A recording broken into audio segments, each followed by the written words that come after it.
is a strange story that begins many years ago.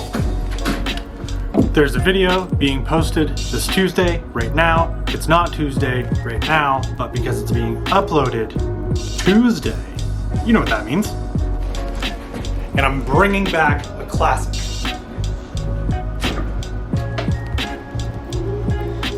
Remember this bike? A lot of questions about this bike as of late, especially with Tinker Tuesday happening every Tuesday for the last 4 weeks. Yeah, still have it. I'm never getting rid of this bike. This bike will be with me forever. It's funny how much of a rapport this bike has with the channel. And the fact that some of you have asked if the Poseidon had sort of taken over the role of like the guinea pig bike that the Tri-Cross always was, like putting big tires on it, changing it to single speed, you know, basically just messing with it constantly. And I can understand where the thought comes from, but no, that's not the case. I think now at this point I just kind of have two of them. But wow, this thing has really gone south. The rear wheel doesn't coast anymore. It's basically a fixed gear. So if you just try and hold the cassette, you can't. Just, nope, doesn't want a freewheel. The crankset that was on this, the crux is now running right now. That's where that went. And overall, it did just kind of live a small life of neglect for the last little bit. As a matter of fact, the original plan for today's Tinker Tuesday was to actually throw some parts on the Poseidon to try and lighten it up. But I'm actually missing a couple tools to make that happen. So, in a pivot move, I'm going to get to work on this bike again and try and bring it back to its former glory. As a matter of fact, I'd like to go a little bit further than its former glory and create a new glory level for it. Because when the Canty Crux got sold, I kept the Velocity Quill to Easton Hubs.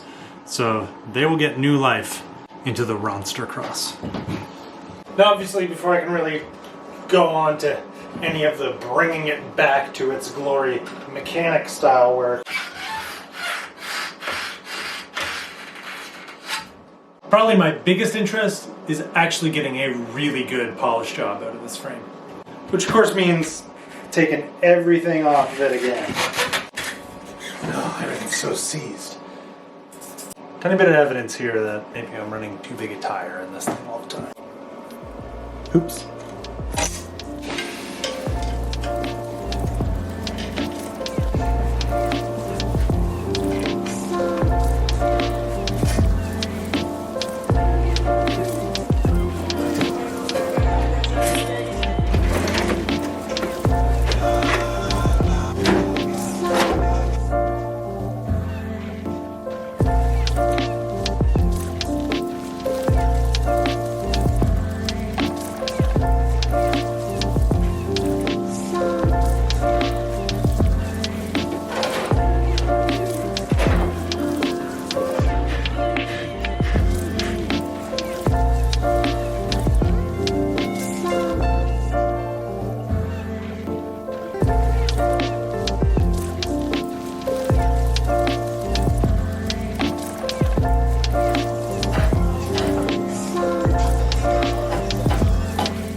Cross bikes are fairly notorious for doing this to headset bearings,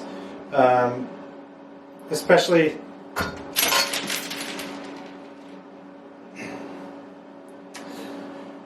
if you don't take the time to actually clean them, make sure that they don't become wildly corroded, very rusty, and wear out too fast, so that they don't fall into a million pieces like that one just did. I've gotten a lot of questions from a lot of people through Instagram, YouTube comments, email, and I don't know, probably Facebook messages asking about proper replacement headset bearings for a Tri-Cross. I've never answered because I never had an answer. And now, well, now I'm about to be into it.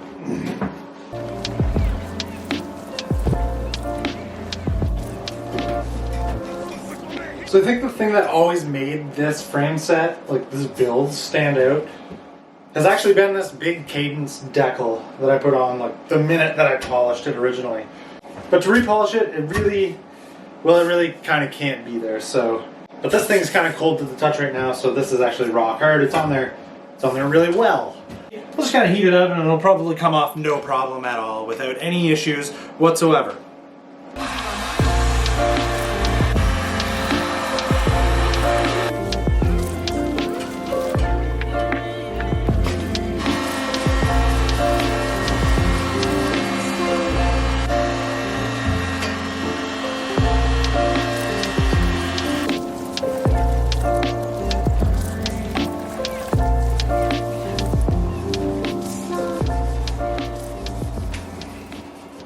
Okay, now that everything is cleaned up, the next step isn't necessarily to just start polishing. The life that this bike lived, which was by far not an easy one by any stretch of the imagination, has kind of left it beginning in the very beginning stages of corroding in some of the smaller spots, along with a lot of the surface scratches and it being scuffed. It's not bad, but it's definitely not smooth. So what I'm going to do is just kind of wet sand with the finest sandpaper that I have here right now, which just happens to be 800, and it'll just kind of knock all those little imperfections back down so that I can get to a point where I actually feel comfortable about maybe hitting it with some sort of polishing compound.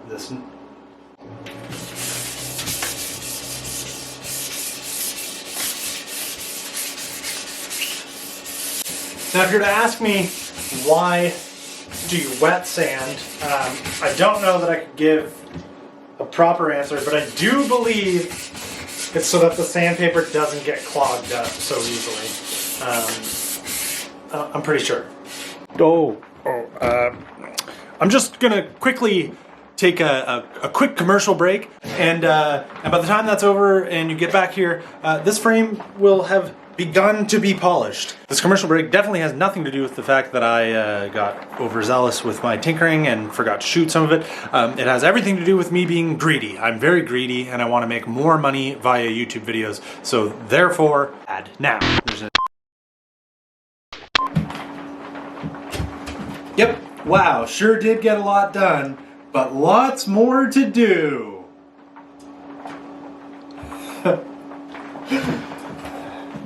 So I did sort of start on the process of polishing this, but definitely not with the right stuff. I mean, the Mother's Powerball, something I've owned since I was into cars. This is a fine tool, but for compounds to actually make this happen, I was using what I had in here, which was turtle wax rubbing compound, which is for paint. Like you use this for the paint on a car. I just knew that it had the tiniest bit of abrasiveness to it, so I thought it could maybe work as a polishing compound of sorts. To which it did. It actually started to bring the shine back out, but nowhere near where I actually want it to be. So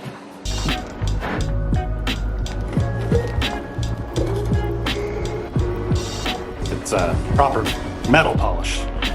Really bring out the shine.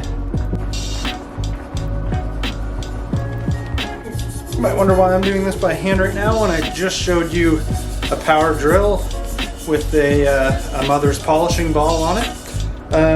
The battery died.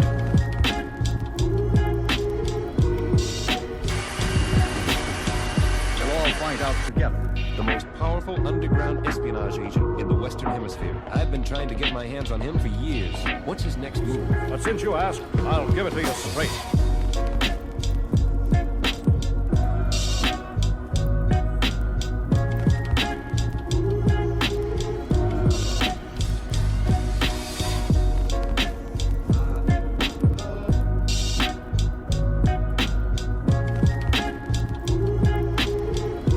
Watching someone polishing something has got to probably be the most mindless and possibly the most boring thing to do of all time. But at the same time, I think it kind of epitomizes what tinkering is all about.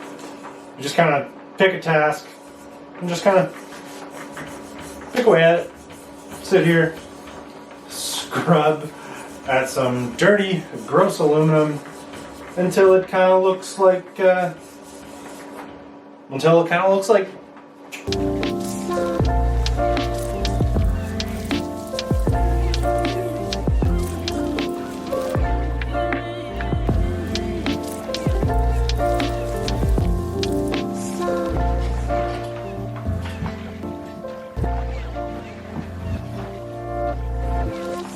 my hands are so dirty, I don't want to touch it. There, repolished. I mean, repolished to the point that repolished to the point of satisfaction. Of course, you know, a machine or another person, certainly someone else could get these tubes of aluminum that have been welded into two triangles into the form of a bicycle to shine more than this, but, I mean, that's besides the point. Really all I wanted to do is just bring this back and further than what it was the first time that we stripped the paint off of it and brought it to the raw state that it is known for. The Rawnstercross is shiny again. Look like a coal miner who was not doing anything all day. Still dirty, but like not too dirty. Alright, that's everything in the way of tinkering for the day. There's not much else that I can do. The fork needs attention. I no longer have a headset. And to be totally honest with you, I'm not even sure which direction I want to go with the build on this time. I'm torn between putting flat bars on it. I'm torn between whether or not I want it to have gears. I'm torn between whether or not I want it to be a 1x or a 2x if I do put gears on it. Probably what I'm thinking, set up single speed with drop bars. That was what got all the attention when I made videos with this originally, was taking the paint off, swapping it to single speed without a tensioner, and it being vertical dropouts. So I can't help but feel like we need to go back there again. Just like up here, not down here with all the wrong parts again. Okay, all right. If you made it this far in this Tinker Tuesday video, congratulations. You've done a very good job of watching a video that I had to throw together very last minute because this was not at all the original plan.